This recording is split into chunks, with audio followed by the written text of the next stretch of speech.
Hi everyone, this is Nikki Rowland and today I have a layout for Bramble Fox. I'm using the March 2021 Fox box, there it is, with lots of lovely icons in it and also this wonderful phrase, life at home. So I decided to, my life at home at the moment is hanging out with my 2-year-old. I have other children as well, but he dominates most of my time. So I decided to make a layout with the life at home title, but also to focus on me and him. So I've picked a cut file by Peartree Cut Files. There's a big ampersand sign and it says you and me. So I've cut it in white and then I've backed the main ampersand in a blue or dark navy blue paper with stars, and the stars are also a lighter navy and peachy, pinky and white. So I thought I'd pick up on that colour scheme. So I also spent some time backfilling the flowers on the you and me with a pinky corally paper. All the papers I've used today are from the January 2021 hip kit. So I have spent a little bit of time backfilling that cut file, and I'm going to cut it a little bit so I can slot my photo in behind the me. I'm now currently dealing with my perspectives, so I have this world with the house in the middle, which, how cute is that? I just love that because that is true, isn't it? Home is our world. I'm definitely using that. So it's a globe really, isn't it? Not a world, but you know what I mean. I'm using that, and I'm using the little house that has a heart cut out of it, and I'm also using the Life at Home title. So I wasn't quite sure where I should put Life at Home. I always thought I was going to put it in the middle, but then I tried some other options on the layout, but did end up settling for the middle in the end. I've just because I've backed those Bramble Fox perspectives with paper and glossy accents, I'm just sitting them to one side to dry for a little bit. The house and the world, or the globe, I've backed in white, and the Life at Home I've just stuck onto a piece of flamingo basil cardstock, which is a really lovely colour, my new favourite colour. I must get some more sheets of it.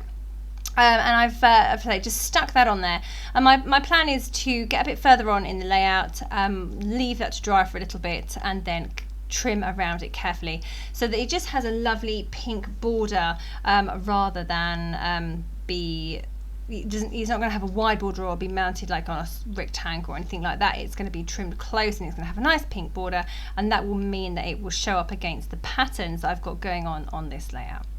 Okay, so I decided to go for a dark background because I always think white cut files look great on dark backgrounds. I struggle with white cut files on white backgrounds, but this looks great. So I've gone for a really dark grey, and I have also taken another piece of pattern paper. That's the same paper that I cut the stars from the ampersand from, but I've used the reverse. So I've got this black and white print on this side, and I've just stuck over my dark cut file, my dark background, and I've distressed the edges of that before I stuck it down, and I've also offset it so it's not central. It's anchored down to the bottom right corner of the layout, and I'm going to then add my ampersand sign over to the left a little bit, and the reason for that is because my photo's got to sit in on the right hand side, so I need a bit of space around the photo to put embellishments and things like that.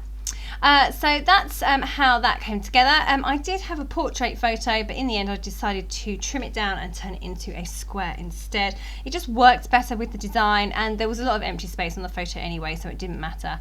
I've just chopped that down, but I do need to mount it. So right now I am just very carefully cutting around the Life at Home, and it's really amazing how well this technique works with the titles, and I find this the same with alphabet stickers as well as just perspectives, but if you want to put a title onto a patterned paper, your letters often get lost in the patterns. That's because you can see the patterns through the gaps in the letters, and that's the gaps in between the letters as well as the gaps in the letters themselves, like an E, so basically by doing that you give your title a background, and it means that it just shows up so much better. So that's what I'm going to do for this layout. looking at it on screen here, I don't really like the flamingo colour, but looking at it in real life, it goes really, really well. So maybe it's just showing a bit dark on screen.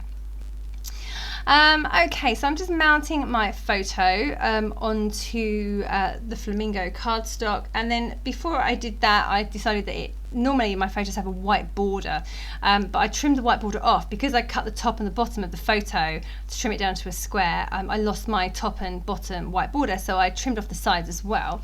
But then it didn't have a white border, and it didn't look quite right on the flamingo without the white, so I mounted it on white first and then mounted it onto the flamingo. So it's got a double border on it. It looks really nice.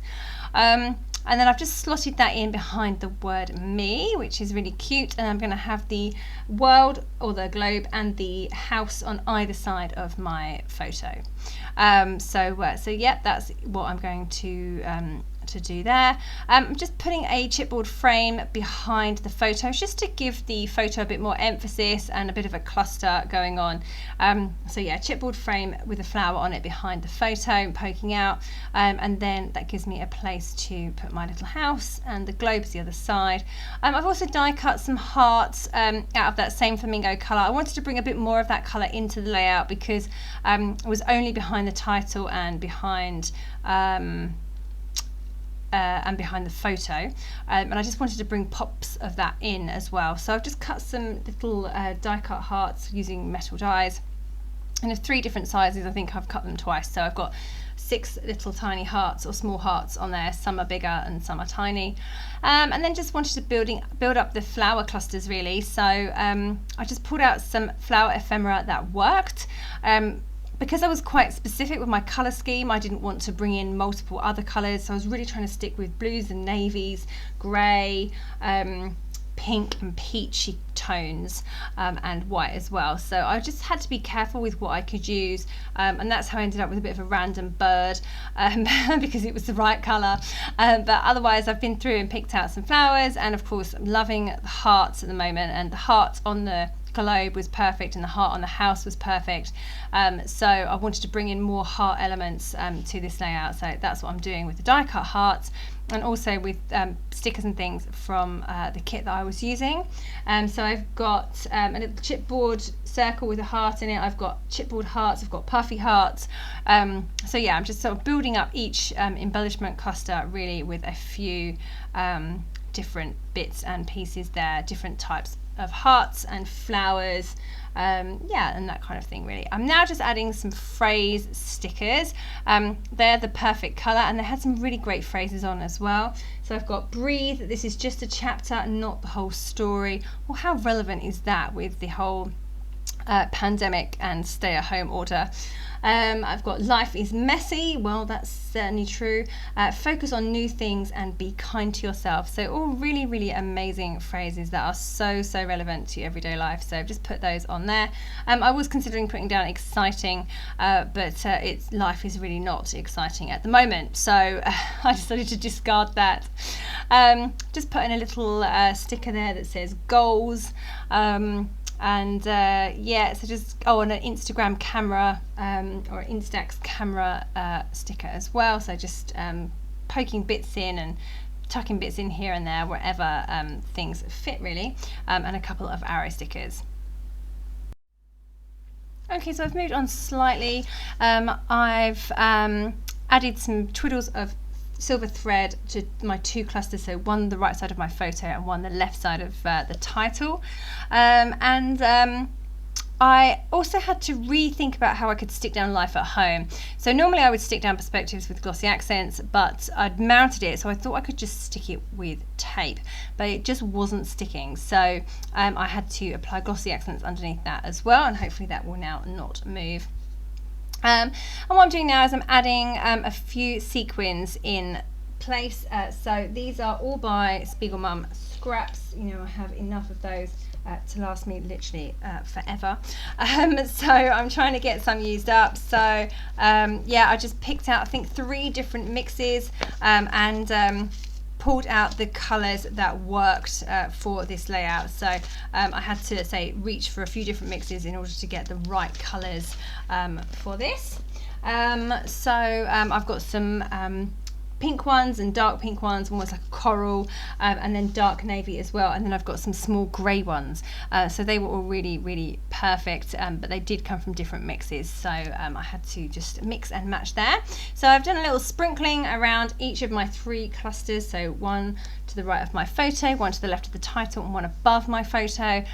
Basically where the flowers are on this layout. I mean, I've got another smaller cluster and some other bits going on as well, but mostly those are the 3 main ones. So 3 lots of sequins sprinkling around those areas, and I'm just securing all of those sequins now with glossy accents, and I'm using my paper piercing tool in order to do that. I just put a small amount of adhesive on the back of on the end of my I was going to say toothbrush, definitely not a toothbrush, on the end of my paper piercing tool, pick up the sequin and then add some glossy accents underneath it, and then pop the sequin back in place, and that's the way I find it works best. So I'm just adding some more hearts by Bramble Fox. They are red hearts I've had in my stash for a while, so I use them at every opportunity because red hearts or red anything I find tough to use. So if I ever have a red layout, I'm like, oh, I've got some perspectives that will go with that. So I put in 3 of those on my 3 clusters.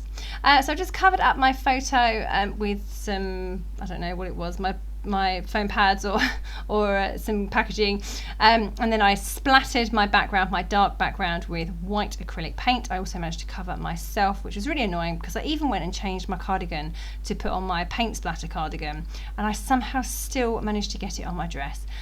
Oh, I should just stop, shouldn't I? And I've just handwritten my journaling with a silver pen. It shows up really quite nicely on the back.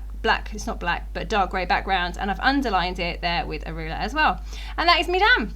I hope you've enjoyed this layout. I really, really loved making it. I'm really happy with how it turned out.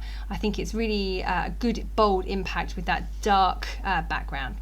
And the perspectives are amazing. So check out the March Fox box. Okay, thank you so very much for joining me. That was Nikki Rowland for Bramble Fox.